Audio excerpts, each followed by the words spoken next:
Shalom, selamat malam. Kita berjumpa kembali Malam. dalam pendalaman Alkitab kita. Dan kali ini kita sudah sampai di Matius 18. Matius 18 ayat 1 sampai 14. Baik, seperti biasa kita akan baca dulu ayatnya. Pada waktu itu, datanglah murid-murid itu kepada Yesus dan berkata, "Siapakah yang terbesar dalam kerajaan surga?" Yesus memanggil seorang anak kecil, menempatkannya di tengah-tengah mereka, dan berkata, "Sesungguhnya aku berkata kepadamu, jika kamu tidak bertobat dan menjadi seperti anak kecil ini, kamu tidak akan masuk ke dalam kerajaan surga. Oleh sebab itu, siapa saja yang merendahkan diri dan menjadi seperti anak kecil ini, dialah yang terbesar dalam kerajaan surga. Siapa saja yang menyambut seorang anak seperti ini dalam namaku, ia menyambut aku. Siapa saja yang menyebabkan salah satu dari yang kecil di antara yang percaya kepadaku ini berbuat dosa, lebih baik baginya jika sebuah batu giling diikatkan kepada lehernya, lalu ia ditenggelamkan ke dalam laut. Celakalah dunia dengan segala hal yang menyebabkan orang berdosa. Memang hal-hal itu harus ada, tetapi celakalah orang yang mengadakannya. Jika tanganmu atau kakimu menyebabkan engkau berbuat dosa, penggalah dan buanglah. Lebih baik bagimu masuk ke dalam hidup dengan tangan buntung atau timpang daripada dengan kedua tangan dan kedua kaki utuh dicampakkan ke dalam api kekal. Jika matamu menyebabkan engkau berbuat dosa, cungkillah dan buanglah. Lebih baik bagimu masuk ke dalam hidup dengan satu mata daripada dengan dua mata dicampakkan ke dalam api neraka.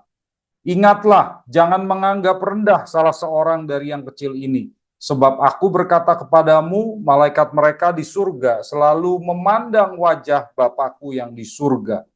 Sebab anak manusia datang untuk menyelamatkan yang hilang. Bagaimana pendapatmu jika seorang mempunyai 100 ekor domba dan seekor diantaranya tersesat? Tidakkah ia akan meninggalkan yang 99 ekor di pegunungan dan pergi mencari yang tersesat itu? Sesungguhnya aku berkata kepadamu, jika ia berhasil menemukannya, lebih besar kegembiraannya atas yang seekor itu daripada atas yang ke-99 ekor yang tidak tersesat. Demikian juga Bapamu yang di surga tidak menghendaki salah seorang dari yang kecil ini hilang. Amin. Ya, baik Bapak Ibu, saudara-saudari yang dikasihi Tuhan, kita sekarang sampai di Matius 18. Di sini kita melihat bahwa Tuhan Yesus sudah menyadari bahwa akhir dari perjalanan pelayanannya itu sudah dekat. Dan dia mau menggunakan sisa waktu pelayanannya untuk lebih menjelaskan identitasnya dan misinya yang lebih jelas lagi. Dan sekarang Yesus mulai mengajarkan tentang komunitas orang percaya yang harus dibangun oleh murid-murid dan juga harus berkembang sampai ke seluruh dunia ya. Nah, di Matius 18 ini kita ada di dalam bagian yang oleh para teolog disebut ceramah komunitas. Ceramah komunitas. Ya, ini ceramah Yesus yang keempat dalam kitab Matius. Ini dilakukan di kota Kapernaum. Kapernaum itu di Galilea. Dan kemungkinan ini Tuhan Yesus menyampaikan ceramah ini di rumah Petrus. Karena itu markasnya Yesus dan para murid di kota Kapernaum. Ini terakhir kalinya Yesus berkumpul dengan para murid di kota Kapernaum. Karena sesudah ini Yesus akan berjalan ke Yerusalem. Dan nanti di Yerusalem itu dia akan menghadapi kesengsaraan ya Bapak Ibu. Di sini kalau kita lihat di ayat pertama, dikatakan pada waktu itu datanglah murid-murid itu dan kepada Yesus dan bertanya, siapakah yang terbesar dalam kerajaan surga? Ini pertanyaan yang sebetulnya nggak salah juga Bapak Ibu. Karena manusia memang ingin meraih kebesaran. Itu adalah hasrat yang dimiliki oleh manusia. Itu keinginan yang dimiliki oleh manusia dan itu terkait dengan prestasi. Orang juga mau kan berprestasi menjadi yang terbaik, menjadi yang terbesar. Jadi meraih kebesaran itu tidak selalu salah. Orang berlomba-lomba menjadi yang terbaik. Tapi yang salah di sini bukan keinginan meraih kebesaran, tetapi pikiran para murid itu yang salah. Ya, coba kita lihat di sini. Tuhan Yesus sendiri pernah menyebut Yohanes Pembaptis sebagai nabi terbesar ya di Matius 11 ayat 11. Kalau meraih kebesaran itu salah, tentu Yesus tidak akan menyebut Yohanes sebagai yang terbesar. Kenapa? Karena Yohanes memperoleh kehormatan untuk mempersiapkan jalan bagi Mesias dan dialah yang pertama melihat datangnya perjanjian baru, Saudara. Ya, itulah sebabnya sesudah Yesus menyebut Yohanes sebagai nabi yang terbesar, Yesus berkata, yang terkecil dalam kerajaan surga itu lebih besar daripada Yohanes. Ya, jadi kita harus paham bahwa kebesaran sendiri tidak salah, tetapi cara memperoleh kebesaran itu yang bisa jadi salah.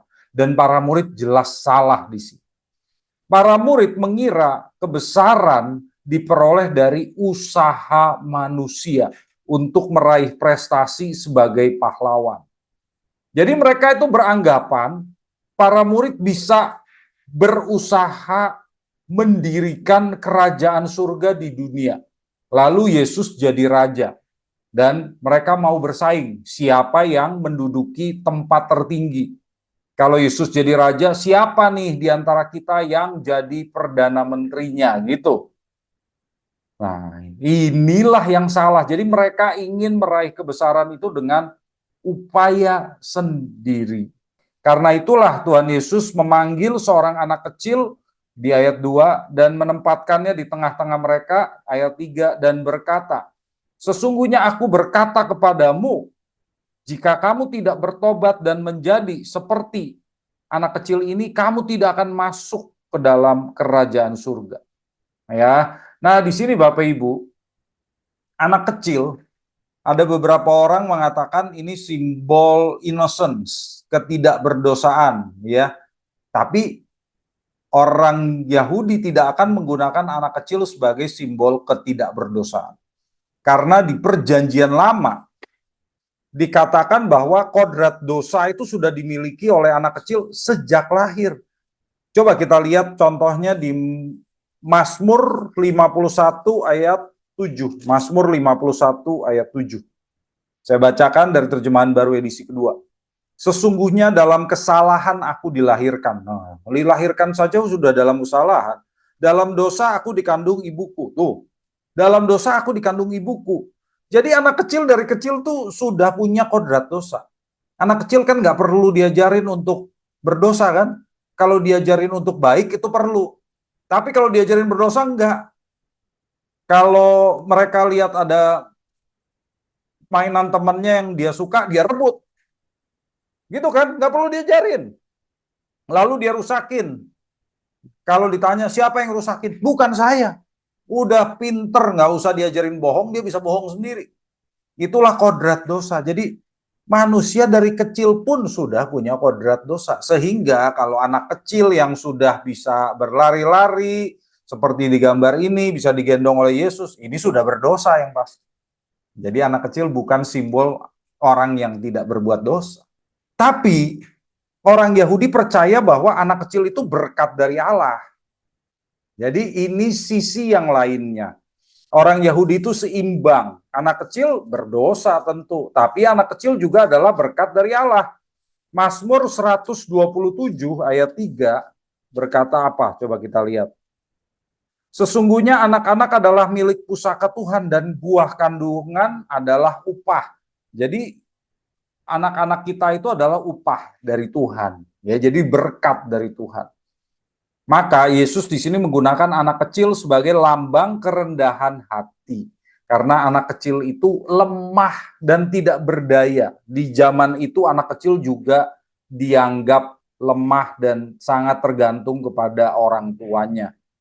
Ya, mereka nggak bisa mencari uang sendiri, mereka tidak bisa bekerja sendiri, mereka harus tergantung pada orang tuanya untuk memperoleh makanan. Itu yang dimaksud. Jadi ketidakberdayaan itulah yang menjadi kebesaran.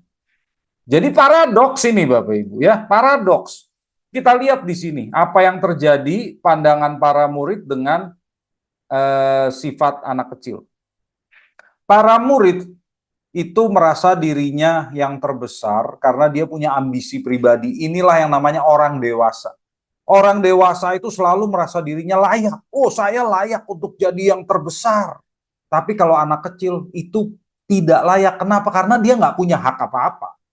Anak kecil tidak punya hak atas properti di zaman itu. Jadi anak kecil itu nggak layak apa-apa. Dan Tuhan Yesus mau kita beranggapan diri kita nggak layak. Kedua, orang dewasa merasa mampu berprestasi dengan usaha sendiri. Orang dewasa itu selalu apa aja berjuang. Kita mau yang terbaik, kita mau meraih yang terbesar. Tapi kalau anak kecil tidak berdaya, dia tergantung pada orang tuanya. Lalu orang dewasa merasa diri pandai, paling benar sendiri. Orang lain gak ada yang benar, saya yang paling benar, saya yang paling ngerti ini. Orang lain sesat, nah itu orang dewasa.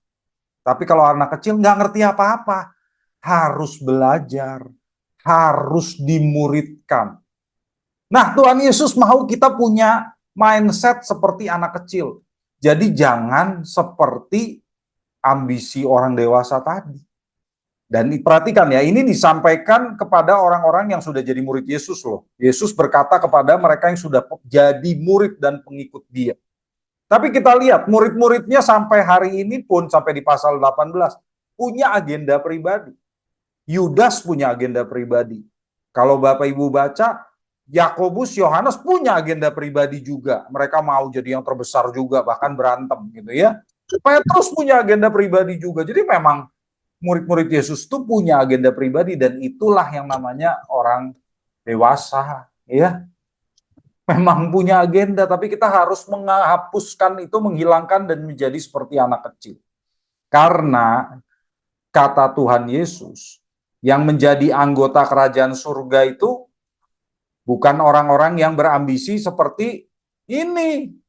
Bukan. Tapi anggota kerajaan surga itu orang yang berbalik, bertobat. Ya, di ayat 3 dikatakan, sesungguhnya aku berkata kepadamu, jika kamu tidak bertobat. Bertobat itu kalau dalam bahasa aslinya kan metanoia, metania, ya. Metania itu artinya berbalik, putar arah. Nah, berbalik dari usaha sendiri dan ambisi pribadi, serta dengan kerendahan hati datang memohon belas kasih dan pengampunan Allah yang mengizinkan mereka memasuki kerajaan itu. Berarti mereka harus sadar bahwa gak ada seorang pun yang layak masuk kerajaan Allah. Gak ada satu orang pun yang layak masuk kerajaan surga. Kalau kamu masuk ke dalam kerajaan surga, itu karena belas kasih Tuhan, itu karena pengampunan Tuhan. Jadi apa yang kamu banggakan? Itu maksud Tuhan Yesus. Kita harus punya pikiran seperti anak kecil. Aku ini gak layak. Kalau aku dilayakkan oleh Tuhan, itu namanya anugerah. Ya, jadi kita nggak punya kebanggaan apa-apa. Di ayat 5, Tuhan Yesus berkata, siapa saja yang menyambut seorang anak seperti ini, anak kecil itu ya, dalam namaku, ia menyambut aku. Jadi Tuhan Yesus berkata, orang yang menyambut seorang Kristen atau murid Yesus sejati, yang sejati ya, yang seperti anak kecil, dianggap Yesus sebagai menyambut Yesus sendiri. Orang Kristen sejati ini orang-orang yang sama-sama anggota kerajaan Allah, yang rajanya Yesus, dia mau mengakui rajanya Yesus.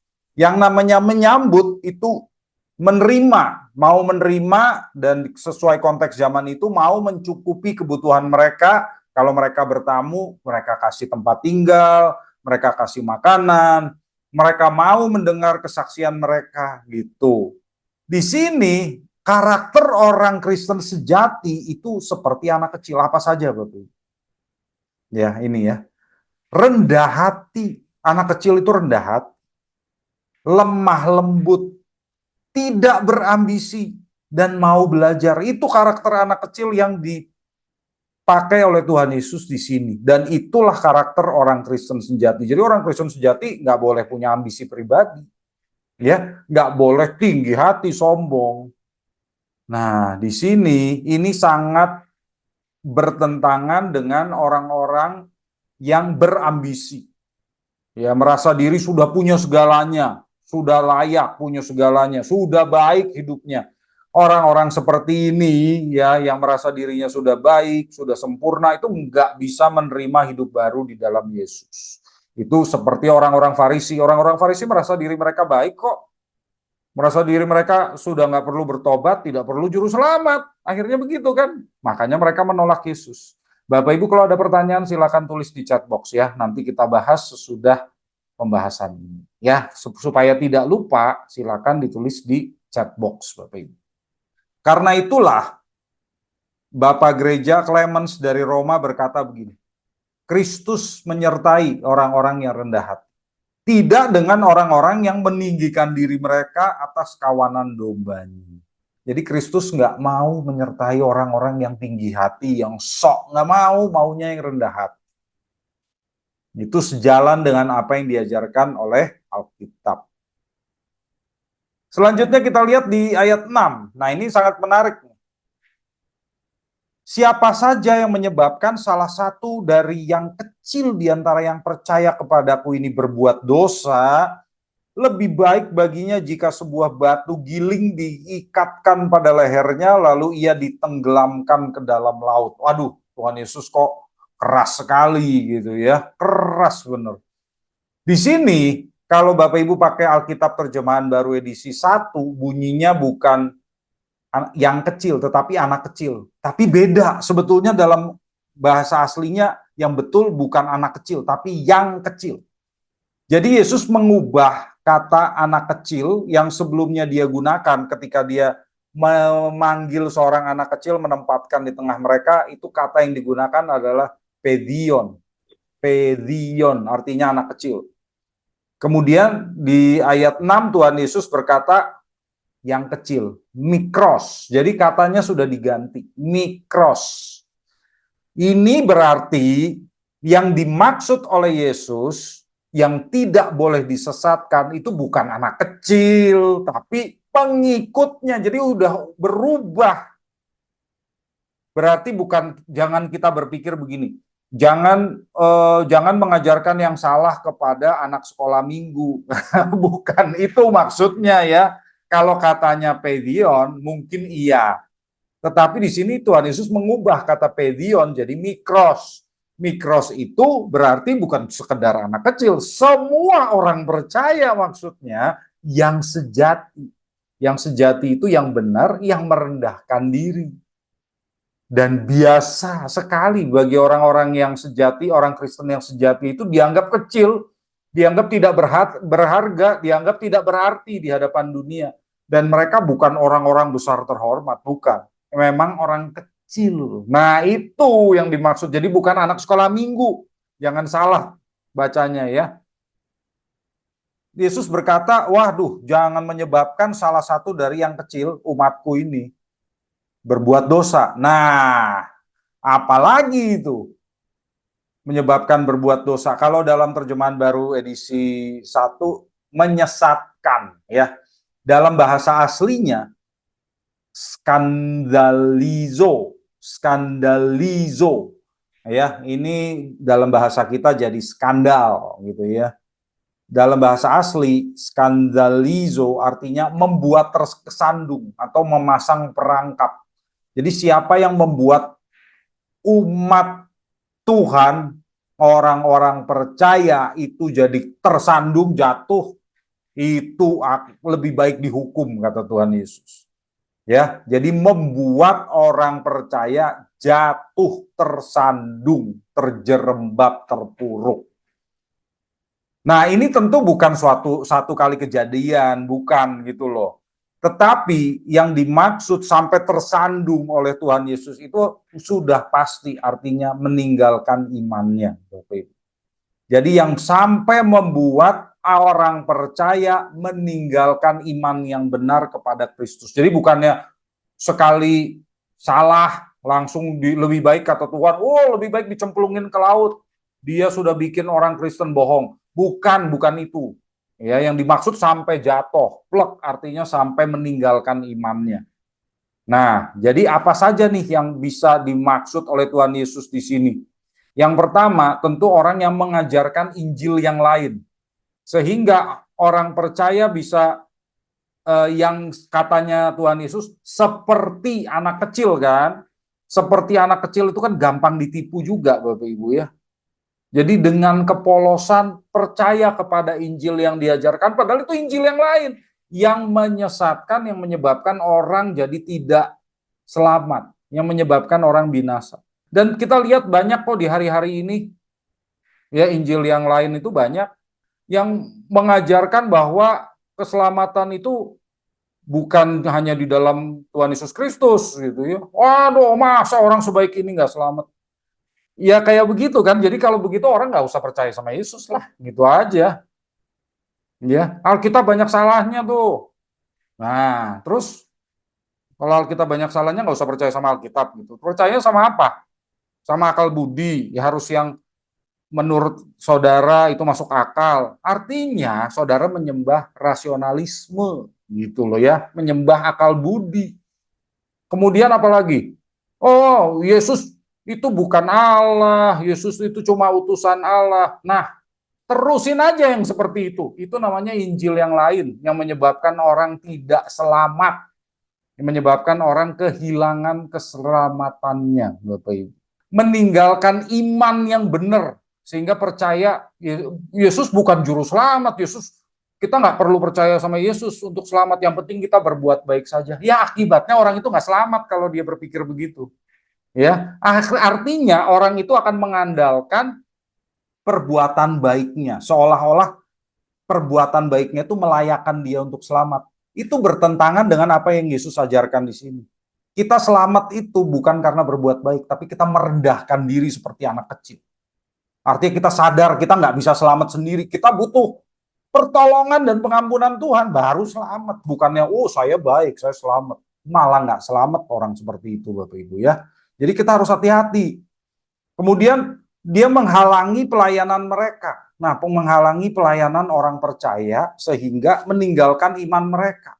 Di zaman itu juga sering terjadi. Ya, membuat orang percaya nggak mau melayani, mematikan semangat mereka sehingga mereka kepahitan terhadap Tuhan dan meninggalkan iman. Itu juga orang yang menyesatkan bagi Tuhan Yesus di sini ya, yang dimaksud oleh Tuhan Yesus. Dan yang ketiga, melakukan gaya hidup yang membuat orang meninggalkan imannya. Di gereja mula-mula ini banyak terjadi karena banyak orang percaya dulunya bukan dari Yahudi. Orang percaya itu dari iman yang lain lalu percaya kepada Yesus. Dan gaya hidup itu bisa menjadi batu sandungan. Makanya Paulus sangat memperingatkan orang, jangan kamu sembarangan membuat orang lain tersandung. Misalnya makan persembahan berhala, makannya nggak masalah, dagingnya udah dipersembahkan kepada berhala itu nggak masalah. Tapi begitu kamu melakukan itu, orang mengira kamu menyembah berhala. Karena orang itu biasa di zaman itu adalah ritual di kuil-kuil berhala gitu ya. Orang makan di kuil berhala. Nah kalau kamu lakukan itu, meskipun kamu nggak menyembah berhala, orang kirain kamu menyembah berhala. Sehingga ada orang yang bisa meninggalkan iman karena melihat kamu melakukan hal itu. Nah, ini yang kita harus perhatikan, Bapak Ibu. Di sini ada yang namanya batu giling. Kalau di terjemahan baru edisi 1 namanya batu kilangan. Ya, ini batu giling, Bapak Ibu. Batu giling itu batu yang digunakan untuk menggiling gandum atau buah zaitun supaya jadi minyak zaitun. Minyak zaitun itu digiling di sini. Biasanya diputar oleh keledai atau manusia. Kalau manusia biasanya budak, jadi budak-budak yang dorong karena ini berat sekali. Umumnya sudah ada penelitian arkeologis Bapak Ibu. Ini batu giling dari abad pertama di Israel. Rata-rata beratnya 725 kilo. Jadi bayangin, 725 kilo dikalungin, ya, lalu orangnya ditenggelamin. Itu kata Tuhan Yesus. Lebih baik orang yang menyesatkan, mengajarkan Injil lain, ya, melakukan gaya hidup yang menyesatkan orang, itu lebih baik ditaruh ini batu giling di lehernya lalu ditenggelamin aja sekalian. Kenapa? Lebih baik orang itu kehilangan nyawanya dengan cara mengerikan daripada dia mengorbankan jiwa para pengikut Kristus. Itu. Jadi Tuhan Yesus sangat tidak suka terhadap tindakan-tindakan penyesatan yang dilakukan oleh orang baik di zaman itu maupun sampai hari ini. Ya, maka kita pun harus berhati-hati tentang hal ini. Jangan sampai kita menyesatkan orang seperti itu, bahaya. Kata Tuhan lebih baik dicemplungin ke laut gitu ya. Atau kita juga jangan mudah terpengaruh oleh orang-orang yang menyesatkan itu, karena itu juga sangat berbahaya. Ya, ayat 7. Celakalah dunia dengan segala hal yang menyebabkan orang berdosa. Memang hal-hal itu harus ada, tetapi celakalah orang yang mengadakannya. Nah, celakalah dalam bahasa aslinya why, ya, why kalau bahasa Yunaninya. Ini pernyataan penghakiman Yesus atas orang-orang yang menyesatkan pengikutnya. Ya, jadi orang-orang yang menyesatkan tadi itu celaka kata Tuhan.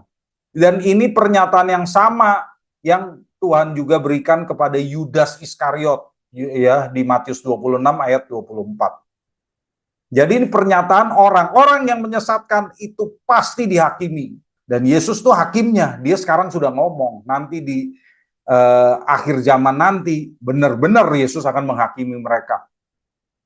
Tapi Tuhan Yesus tahu, penyesatan tuh pasti ada. Tadi kata Tuhan di ayat 7, memang hal-hal itu harus ada, penyesatan pasti ada, karena iblis memang berupaya menggunakan musuh-musuh Kristus untuk menjatuhkan pengikut-pengikutnya.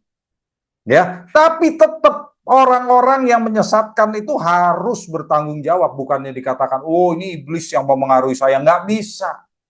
Iblis memengaruhi, kenapa kamu mau? Ya kamu bertanggung jawab atas perbuatan tersebut, tetap bertanggung jawab. Kemudian di ayat 8 dan 9, ini juga sesuatu yang kita harus perhatikan. Kalau orang yang menyesatkan itu dihakimi, bagaimana dengan orang yang disesatkan? Coba kita lihat di ayat 8 dan 9.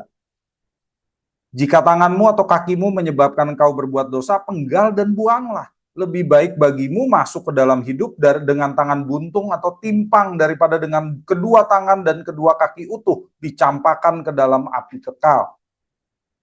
Jika matamu menyebabkan engkau berbuat dosa, cungkil dan buanglah. Lebih baik bagimu masuk ke dalam hidup dengan satu mata daripada dengan dua mata dicampakkan ke dalam api neraka. Apa maksud Tuhan Yesus di sini? Orang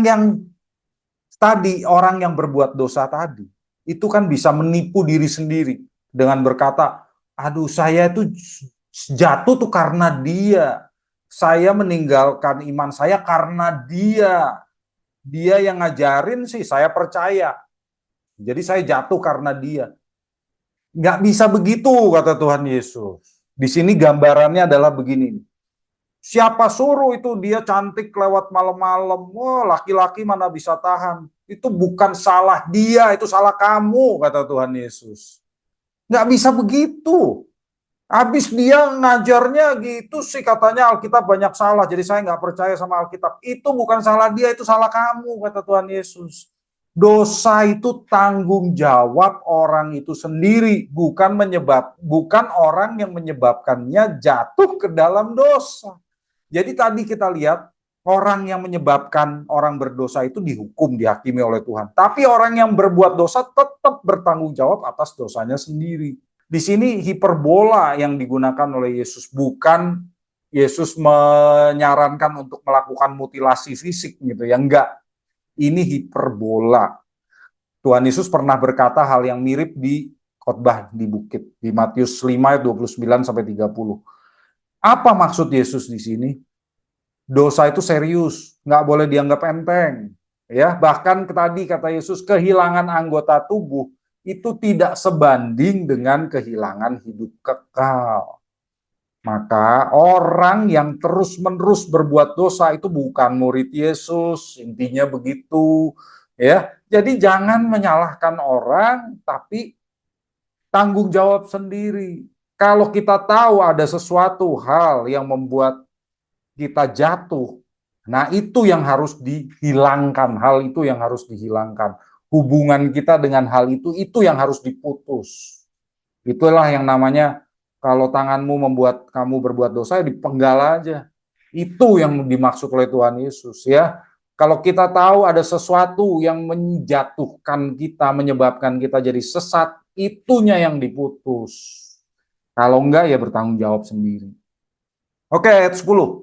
Ingatlah, jangan menganggap rendah salah seorang dari yang kecil ini, sebab aku berkata kepadamu, malaikat mereka di surga selalu memandang wajah Bapakku yang di surga. Oke, kalau ada pertanyaan boleh ditulis. Kita tahu ya, malaikat itu pelayan Tuhan yang kadang-kadang berurusan dengan manusia, Bapak Ibu.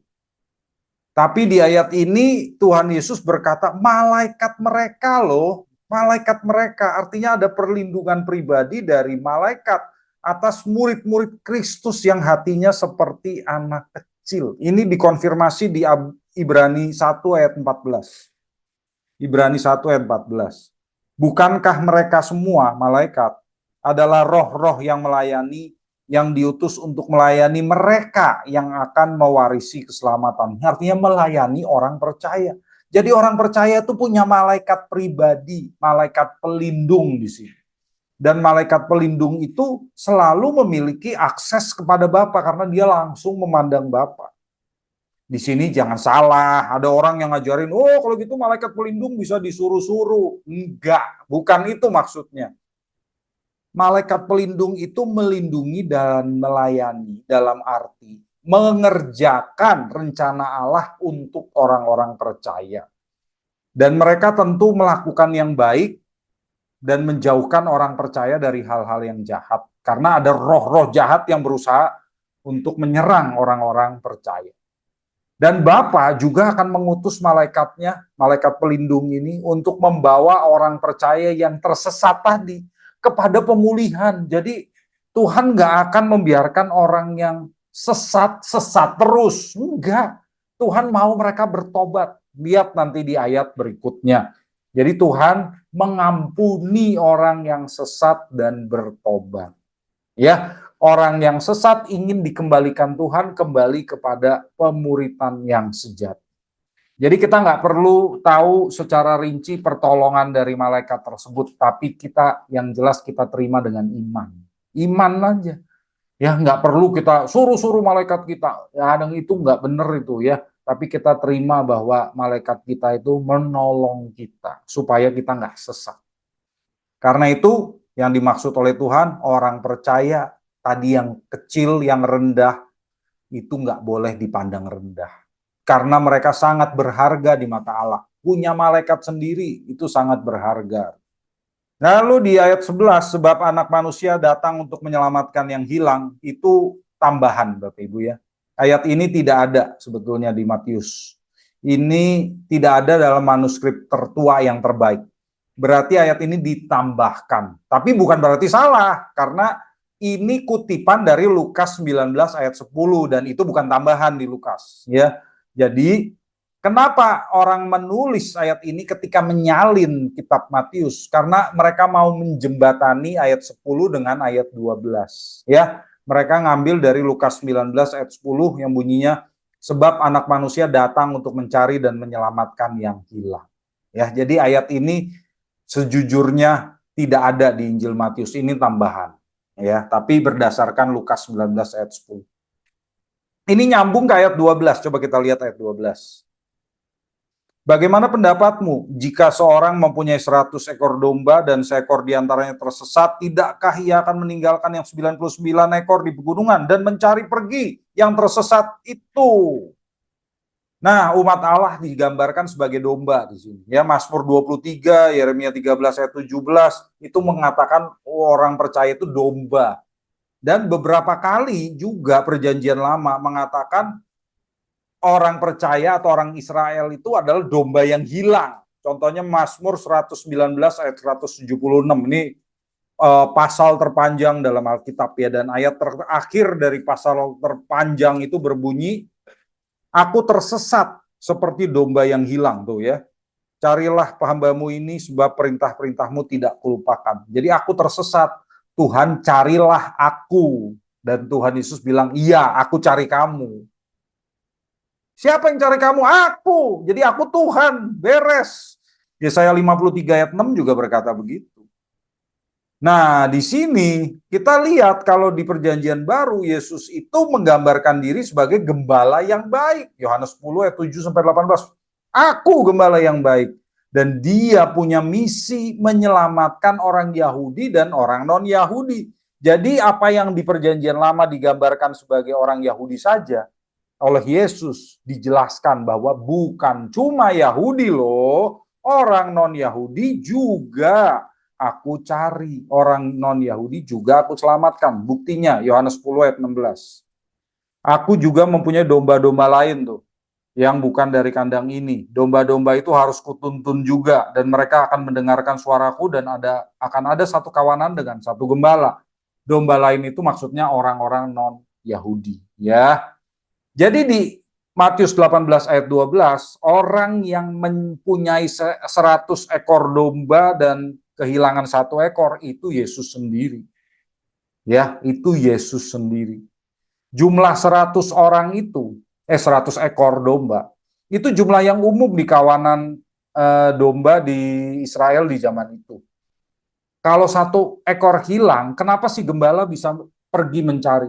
Karena biasanya gembala itu bekerja sama dengan gembala-gembala lain. Jadi mereka bisa meninggalkan 99 dengan gembala lain, lalu si gembala ini cari dombanya yang hilang. Akhirnya ketemu. Ya, ini gembalanya nih. Gembalanya di sana, lalu ketemu.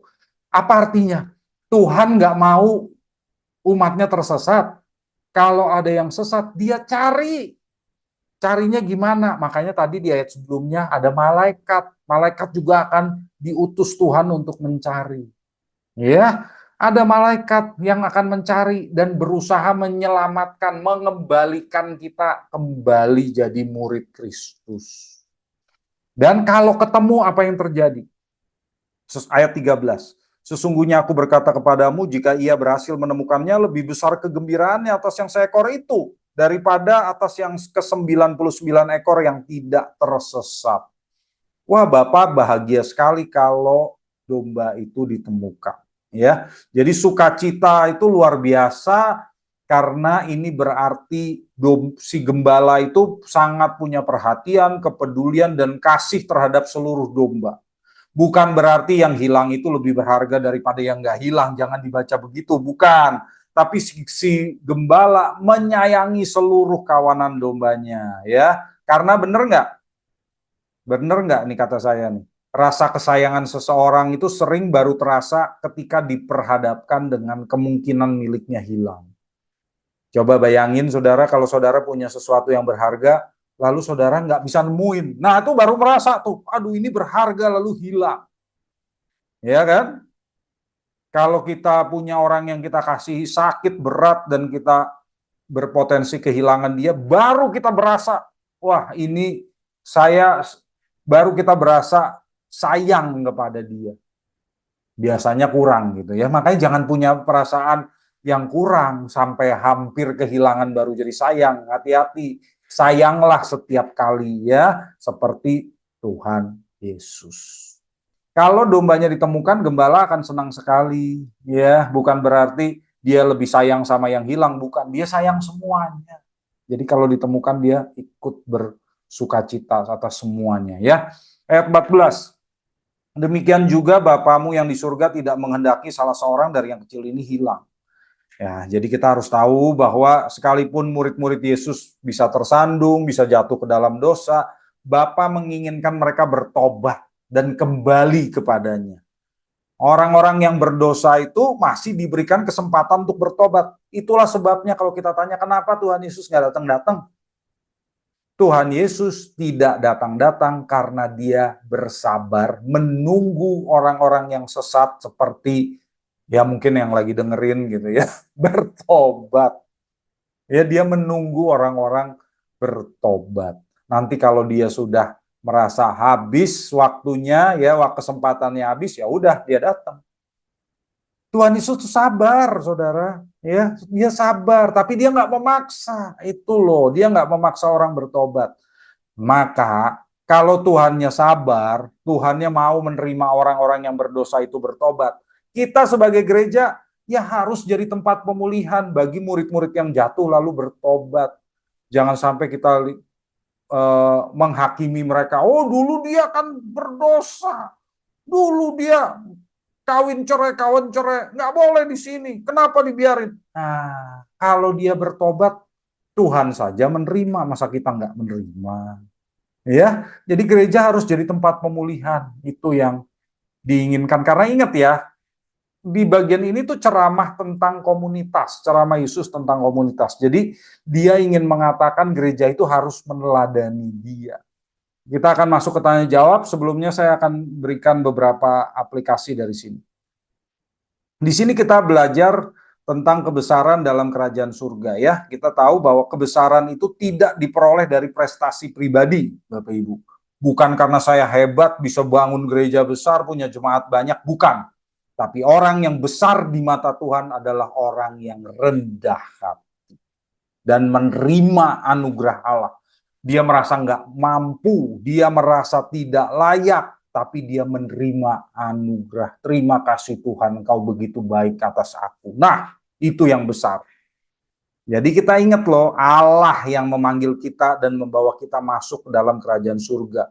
Dan kalau begitu ya kita harus menyerahkan hidup kita kepadanya. Sehingga kita dapat bertumbuh dalam kerendahan hati. Jadi bukan kita yang melayakkan diri jadi anggota kerajaan surga, tapi Allah yang memanggil kita. Allah yang mengangkat kita. Jadi bayangkan begini saudara, kalau ada seorang pangeran lahir di keluarga kerajaan, dia nggak harus berbuat apa-apa untuk jadi pangeran. Dia otomatis jadi pangeran karena bapaknya itu raja. Dia lahir dalam keluarga kerajaan, langsung jadi pangeran. Tapi tentu ketika dia beranjak dewasa, dia belajar jadi rendah hati. Agar jadi raja yang baik, dia harus melayani rakyat. Nah, dia harus belajar jadi rendah hati. Nah, itulah yang namanya kebesaran. Kita ini nggak berbuat apa-apa yang melayakkan kita masuk kerajaan surga. Tuhan yang menjadikan kita anak-anaknya. Tapi supaya kita dipersiapkan jadi anggota kerajaan surga yang kekal nanti, ya kita harus belajar rendah hati. Oke, yang kedua adalah kesucian dalam komunitas. Nah, jadi dalam komunitas kerajaan surga, kita nggak boleh mencapai kebesaran dengan cara dunia, yaitu apa? Saling bersaing, menunjukkan prestasi pribadi sambil merendahkan orang lain. Supaya dirinya kelihatan hebat, orang lain dijelek-jelekin sama dia. Nah, itu cara dunia. Itu menyebabkan batu sandungan yang tadi kata Tuhan. Karena komunitas kerajaan surga itu harus menjaga kesucian sesama anggota komunitas, yaitu orang lain, ya tadi kita lihat di ayat 5-7, dan juga diri sendiri di ayat 8-9. Kita sama-sama saling menjaga. Dan kita harus mewaspadai kalau ada penyesatan. Tapi ingat, Allah tidak menginginkan ada anggota komunitas yang terhilang, saudara. Jadi kalau ada yang terhilang, Tuhan tetap bersabar. Tuhan memanggil mereka supaya bertobat dan dipulihkan. Itulah yang kita pelajari dalam pendalaman Alkitab di Matius 18 ayat 1-14 kali ini. Baik, kita lanjutkan dengan tanya jawab ya, Bapak Ibu. Silakan kalau ada yang ingin ditanyakan. Shalom Pak Mak. Halo, Mbak Hengki.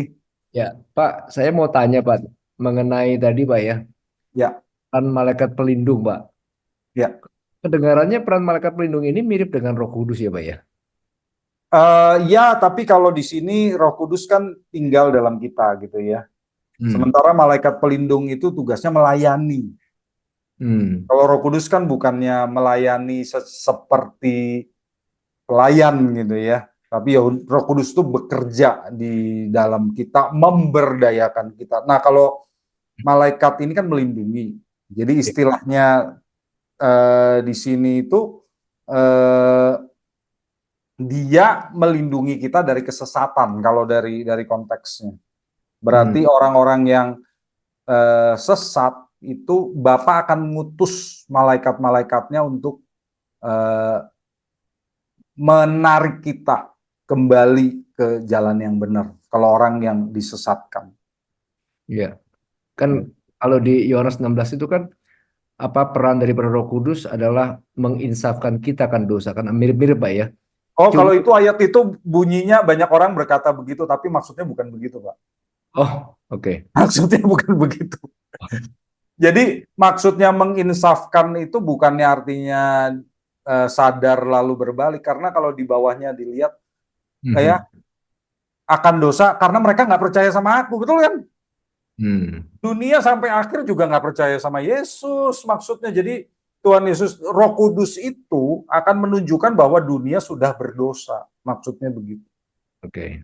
Ya, dunia sudah berdosa dan karena mereka nggak percaya terus sama Yesus, ya layak dihukum artinya. Ya, kalau di sini kita justru mau ditarik kembali nih, dan itu kan pelayanan dari malaikat-malaikatnya Tuhan gitu ya. Nah, caranya gimana ya kita nggak tahu, tapi kita beriman saja gitu ya. Tapi saya pernah dengar Pak ya, setiap orang percaya itu katanya di apa namanya dilindungi oleh satu malaikat pelindung masing-masing gitu Pak ya. Ya, Apakah kalau itu ayat ini mengatakan begitu, Pak. gitu ya? Iya, Oke. iya, ayat ini mengatakan begitu. Oke. Ya, jadi puji Tuhan lah kalau kita tahu ya, ini Tuhan Yesus sendiri yang berkata begitu. Ya Pak. Ya Pak Mak. Thank you Pak. Ya, thank you, Pak. Ya, silakan Bapak Ibu ada lagi. Ya, Silakan Pak Pak Mak. Stanley. Ya, Ya, saya mau tanya juga Pak Mak. yuk, Tadi kan Pak Mak bilang apa Tuhan Yesus nggak datang-datang karena memberikan kita kesempatan untuk bertobat. bertobat, Iya. bertobat kasarnya. Nah, tapi kan ada, nggak tahu benar nggak ya ini apa namanya mereka yang mengartikan ayat ketika di Matius 24 itu mengatakan bahwa kalau waktunya nggak dipersingkat maka nggak ada yang selamat. Seolah-olah kok nggak dipersingkat nanti yang tidak sesat malah tersesat gitu. Ada yang mengartikan seperti itu. Makanya akhir zaman sekarang kok rasanya waktunya cepat ya. Ada pendeta yang mengartikan itu, tapi Iya, ada iya, juga iya. mengartikan itu kan pada saat ada siksaan apa Yerusalem ketika diserang gitu ya. Iya, iya. Jadinya waktu ini jadi waktunya dipersingkat. Kalau enggak mati semua tuh, punah semua di Yerusalem itu. Iya. Nah, gimana itu Pak Mak? Apakah dia seperti itu enggak dari Matius 24 itu? Iya, iya. Makasih Pak Stanley. Ya, kalau aku sependapat yang itu di Matius 24 itu berbicara tentang kehancuran Yerusalem ya, yaitu serangan Roma di tahun 70, dan kalau itu waktunya nggak dipersingkat maka orang Yahudi bisa binasa gitu ya. Jadi Tuhan karena anugerahnya justru mempersingkat waktu itu sehingga banyak yang selamat. Kalau aku lebih percaya itu, Pak. Jadi bukan waktu ini dipersingkat supaya akhir zaman ini jangan banyak orang yang tersesat gitu Pak ya karena apa Mesias-Mesias palsu atau nabi-nabi palsu. Iya. Ya, sampai sekarang Mesias palsu ada gitu ya, ada. Tapi kenapa kalau kita lihatnya kenapa Tuhan belum datang-datang? Ya, kita lebih mengena kalau kita berkata ya Tuhan bersabar menunggu supaya sebanyak mungkin orang selamat.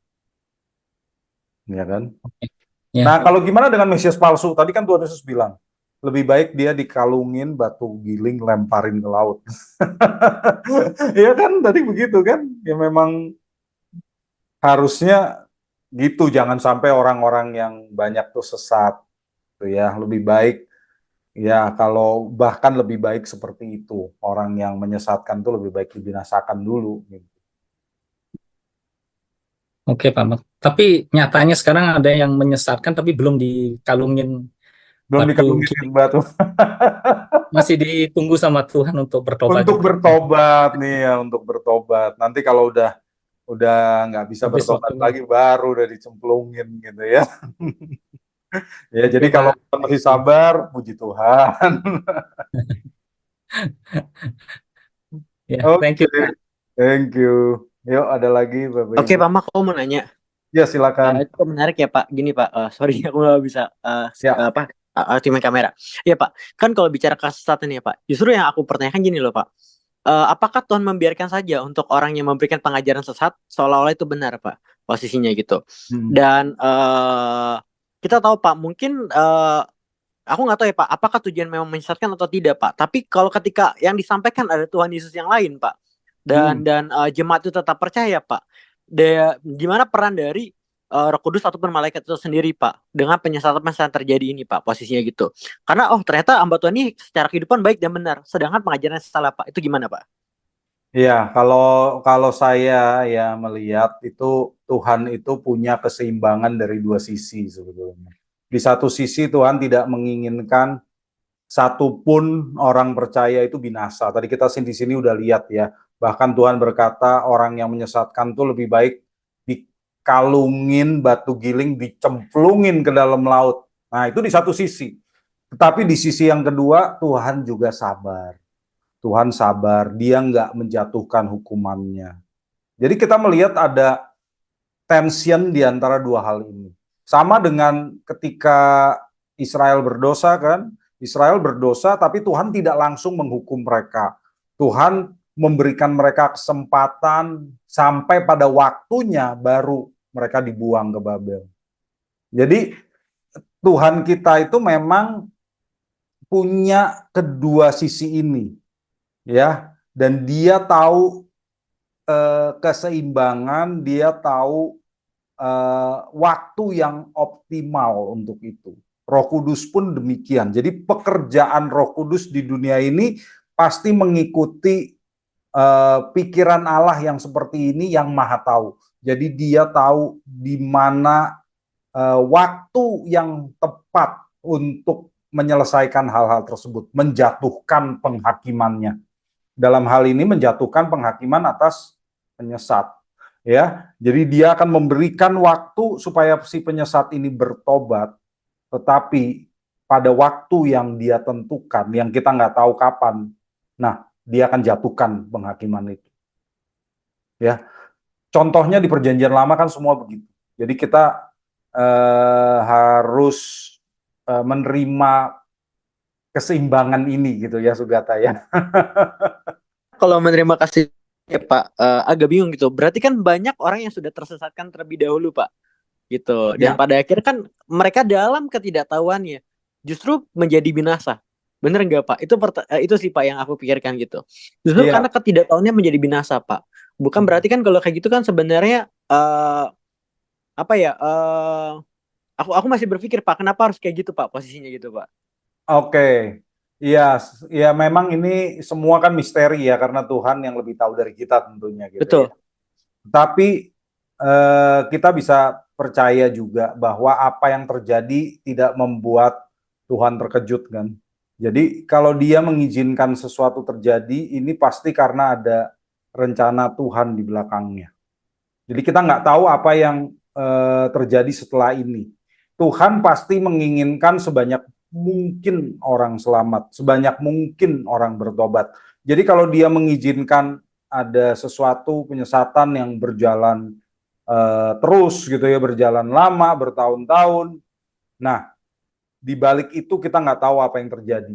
Ya, mungkin ada kebangunan rohani yang besar terjadi gitu ya, atau mungkin ada lawatan Roh Kudus dalam bentuk yang lain gitu ya terhadap umat ini. Kita nggak tahu caranya gimana. Tapi buat dia ini sesuatu yang optimal untuk menyelamatkan sebanyak mungkin orang. Ya, mungkin juga dia akan menggunakan kita nih ya untuk menarik sebanyak mungkin orang supaya selamat. Karena Tuhan pasti nggak ingin kok seorang pun binasa, ya.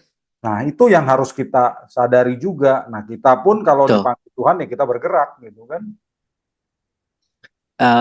Cuman kan kalau kita lihat sejarah ya Pak, banyak pengajaran palsu dan sampai sekarang ada saksi Yehova deh Pak posisinya kan. Dan kalau kita bicara kan saksi Yehova itu sudah cukup lumayan lama kan.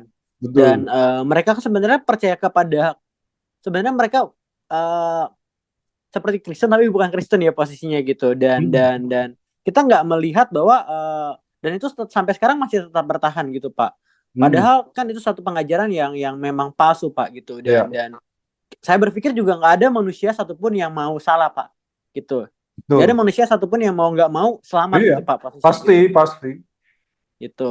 Ya, Nah, mungkin tapi saya dengan kira begini. pengajaran seperti itu gimana Pak? Maksud saya gitu dari kalau kita lihat gimana peran dari malaikat pelindung sendiri Pak tidak memberikan arahan gitu untuk orang-orang yang mungkin sampai akhir hidupnya nggak ketemu gitu sampai Tuhan Yesus yang benar ya gitu. Iya, ya itu memang tadi kan di ayat ini juga dikatakan tanggung jawab masing-masing gitu ya. Tuhan sudah sebetulnya sudah memberikan jalan, memberikan kesempatan, tapi itu tanggung jawab masing-masing. Nah, kalau secara gambaran luasnya, karena kita seperti Ayub yang nggak tahu rencana Tuhan gitu ya, tapi menurut saya begini loh, segala kejadian itu diizinkan Tuhan pasti ada alasannya. Jadi contohnya di apa kehebohan di media sosial belakangan ini menyebabkan orang jadi tertarik, banyak yang jadi belajar Alkitab lagi gitu kan. Jadi mungkin hal-hal seperti itu di satu sisi yang lain membawa orang untuk makin tertarik kepada kebenaran. Ya, lalu nanti kalau waktunya udah habis, ya udah gitu loh. Ya, jadi kan kita tahu nanti pada satu titik ajaran-ajaran yang sesat dan salah itu nggak berkembang gitu loh. Udah mentok sampai segitu-segitu aja. Sementara dia masih berkembang, nah itu Tuhan sedang bekerja di dalam rencananya ya, yang kita nggak bisa pahami seutuhnya untuk menyelamatkan sebanyak mungkin orang. Tapi sesudah itu ya udah ajaran itu nggak berkembang lagi. Situ aja udah selesai. Kalau menurut saya begitu, Sugata ya. Ini sebetulnya sesuatu yang bagus, Oke Pak. ya sesuatu yang bagus untuk jadi penelitian gitu ya. Keseimbangannya itu gimana sih polanya gitu ya. Betul Pak. Ya, atau kita bisa lihat juga, Thank you Pak Mark. ya sama-sama. Kalau sekarang kita lihat ada AI segala mungkin bisa dipakai nih untuk menghitung. Oke, silakan Pak Edwin. Iya, selamat malam Pak Mat. Malam. Ya menarik gitu yang di Matius 24 itu kan bicara tentang penyesatan-penyesatan dan kita disuruh waspada. Betul. Nah, di dalam ayat 13 dan 14 itu kan jelas Tuhan Yesus bilang, tetapi orang yang bertahan sampai kesudahannya itu akan selamat. Tapi yang Betul. menariknya di Injil di ayat 14. Dan Injil kerajaan ini akan diberitakan di seluruh dunia menjadi kesaksian bagi semua bangsa. Sesudah itu barulah tiba kesudahannya. Ya. Nah, jadi kan sesuailah dengan apa yang Yesus perintahkan bagi kita di amanat agung untuk pergi menjadikan semua bangsa muridku. Betul. Kemudian pertanyaannya kenapa terjadi penyesatan-penyesatan itu ya memang itu bagi saya itu Tuhan izinkan. Kenapa? Seperti saya lupa di mana ilustrasi tentang ilalang dan gandum ketika muridnya bilang, apakah cabut saja tuh ilalang-ilalang itu? Gurunya Tuhan Yesus bilang, oh jangan, biarkan saja. Biarkan mereka tumbuh Gandumnya bersama-sama. tercabut. Iya. Nah, nanti kalau dicabut, nanti gandumnya juga tercabut. Biarkan saja. Iya. Nanti waktu panen akan terlihat mana gandum, mana ilalang. Iya. Jadi memang ya betul kata Pak Mark itu, semakin banyak penyesatan-penyesatan itu, apalagi sekarang media sosial, saya pikir semakin banyak orang kembali rindu belajar mencari kebenaran yang sesungguhnya. Mencari kebenaran yang hakiki sesuai dengan kebenaran yang diajarkan Alkitab. Iya. Jadi saya pikir itu yang apa namanya, itu yang Yesus izinkan bagi kita dan terjadi ketika bicara tentang akhir zaman. Itu berarti kalau semua orang sudah mendengarkan Injil, mereka percaya atau tidak terserah, tapi kan tidak ada alasan lagi bagi mereka untuk berkata, oh saya tidak pernah dengar tentang kau. Benar. Nah, iya. Yang menarik tadi itu Pak, saya baru itu tentang apa namanya, di ayat berapa tadi itu? Kalau matamu yang berdosa, cungkillah. Tungkil ya, ya. Nah, saya baru mengerti ternyata itu hanya hiperbola yang dijelaskan bahwa tidak seperti itu. Berarti yang harus dipisahkan itu ketika mata kita berdosa, berarti mata kita itu yang apa namanya, berarti sesuatu hal yang berkaitan dengan mata itu, penglihatan, tontonan dan sebagainya, Ya, itu yang harus kita disingkirkan. disingkirkan ya. Oke Pak, terima kasih. Ya, terima kasih Pak Ya. Edwin. Ya, baik. Shalom Pak Mar. Shalom. Ya, silakan. Pak, itu saya tertarik dengan satu kata di situ. Harus, dua kata sih, harus ada. Penyesatan harus ada itu, apakah memang dalam artian begini? Saya tangkapnya begini, seolah-olah dalam pertumbuhan hidup kekristenan itu kayak jadi pelengkap dalam kehidupan kita atau gimana ya Pak ya? Kalau dikatakan harus ada, berarti apakah dari sudut pandang Tuhan menilai bahwa itu ada fungsi dan perannya dari penyesatan itu dalam kehidupan, dalam pertumbuhan rohani atau moral manusia gitu Pak?